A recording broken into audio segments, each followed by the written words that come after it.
ai chẳng chẳng diễn trong đi đập pé này còn hỏi lực món này từ gần đó là tầm ngày tìm mua những món nào lấy trong đi đập pé bắt từ này ai vậy chứ này tên gì nó có nhảy trong cái lá này anh rộng nó khói tên gì nó là gì nó tốt đó thì bên đây lo ta gì chứ anh cho nó chuột đừng tung chuột ấy cho nơi mà nè mình bố anh ở nơi thì ai chứ pin nè anh món cái ấy on đó là môi tới bị sọc một kia cho món ăn đó sơn như nuôi nào mà đấy còn chứ vậy mấy tôi tranh thi đó mơ mê tôi đôi ngật đó thôi ta tiếp chặt đẹp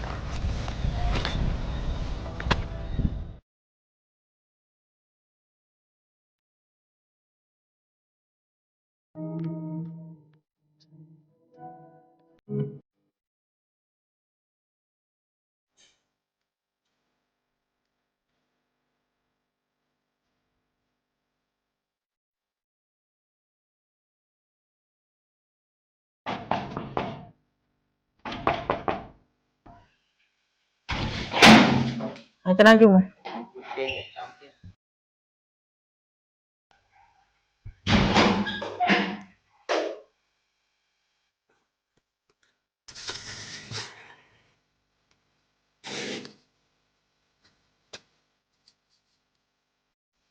anh mới xí bay xem mà chẳng bay 200 mấy trăm tiết anh ơi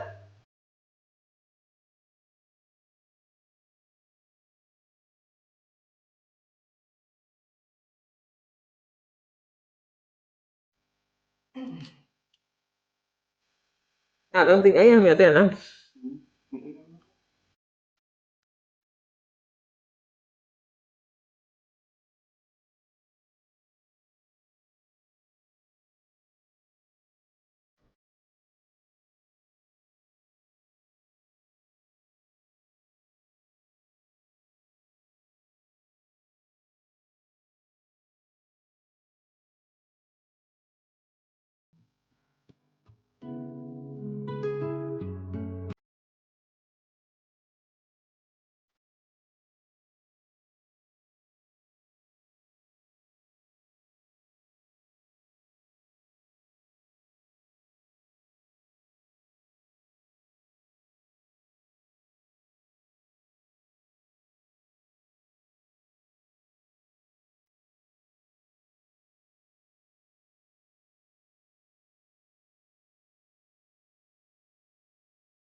thế ngày lúc đây gì nó ban tới ngày lúc đấy sơ sử khuôn phận mình ngay chơi sống chả của anh mới không không chặt của anh thì cũng tính tham này không anh đăng ơi đi tới vậy đó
Smart này hiến tiền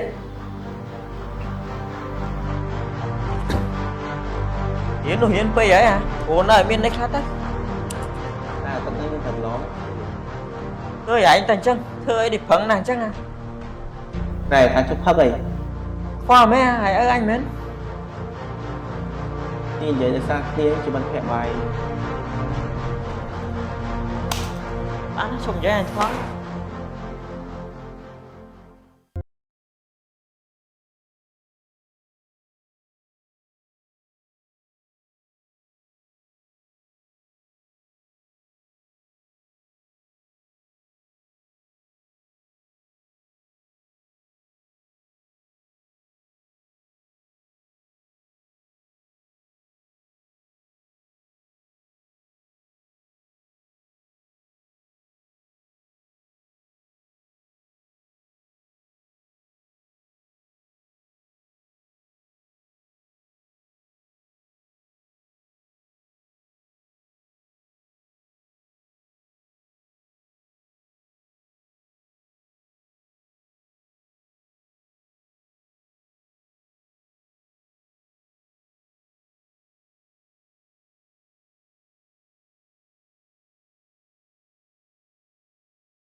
riêng trong đăng rẫy thế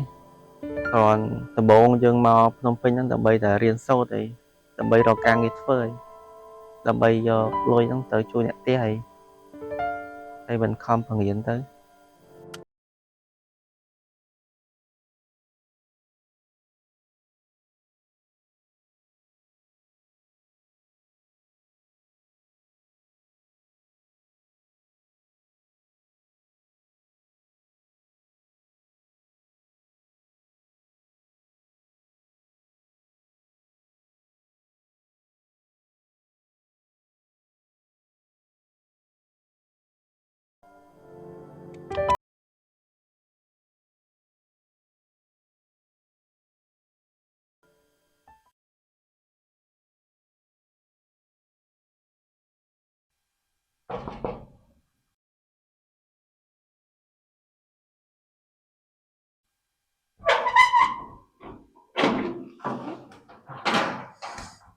thầy cái đấy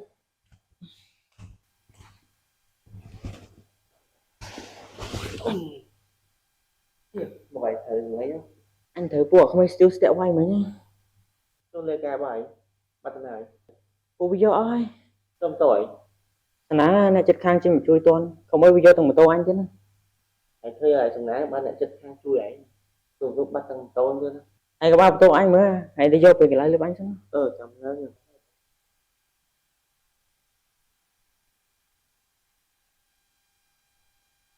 anh không đi mai chưa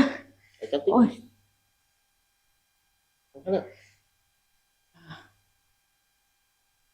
à.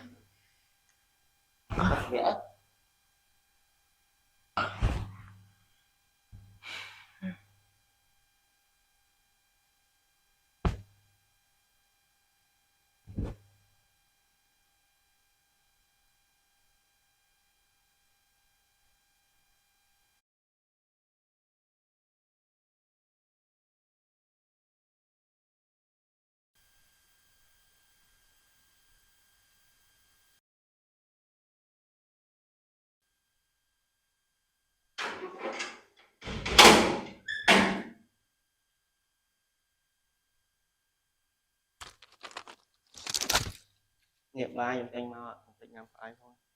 thôi anh đăng ấy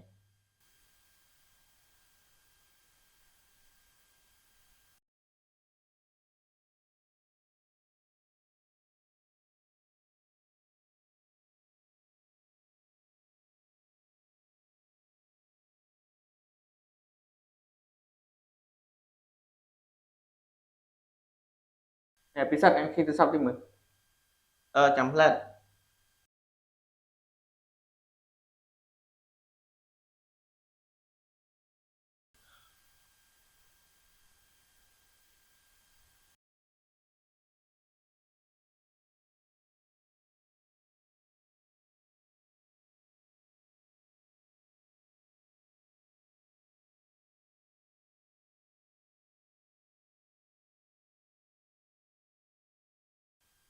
nhưng mà tê tao mai trời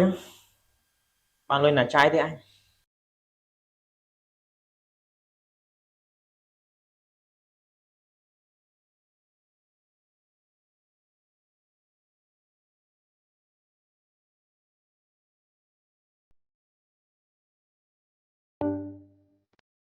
tay bong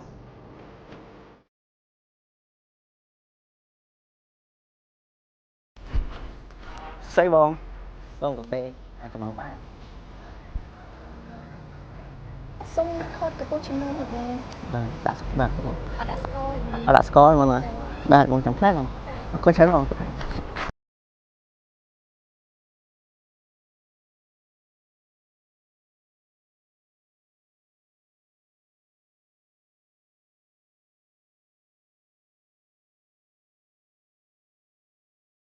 phê bảo bọn bạn anh sư bon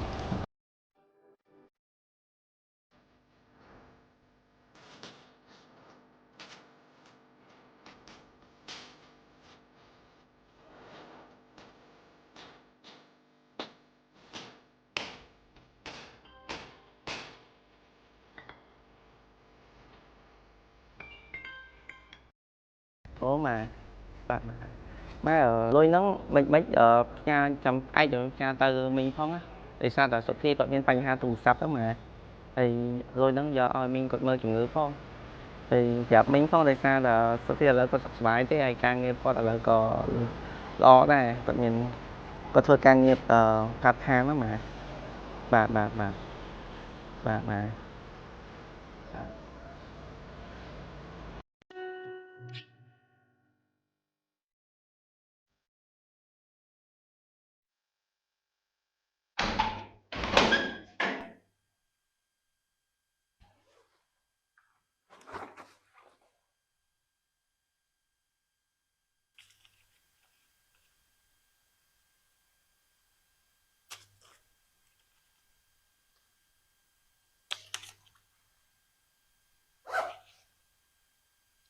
thì hả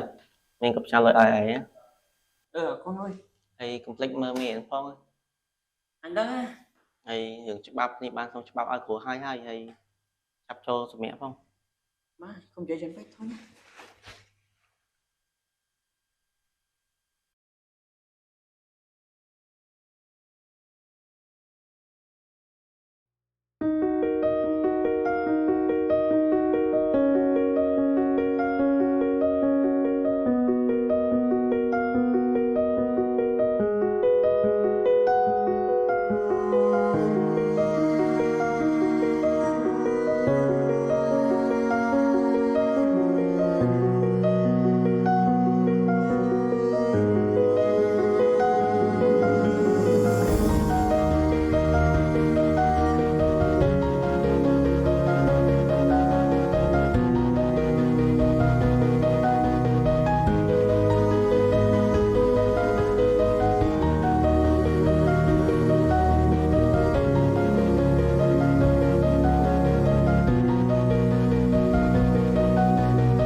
lại nó hiệu phát hàng tí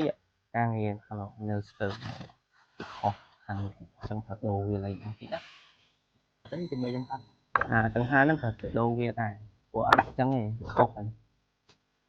chế còn mà khó khăn đặt đồ này đây có được nha ta lấy đi chết thời đấy viên nó con phần sụp thì trong đồ về từ nó ngay suốt thì chạy mà càng nghe nó sụp với nhá trên đây chạy chơi vẫn có hai cái thì bị gặp cách sắp tới cùng bà này đã tương khí không mới kia được đây chị sẽ đấy suốt thì à phải khắp tất cả ở con là mình tụi càng này được nó ngay suốt thì chạy mà càng nghe nó sụp bua năng đây mình mới cầm phải nhóm phòng đây không tất cả trời ơi thì đó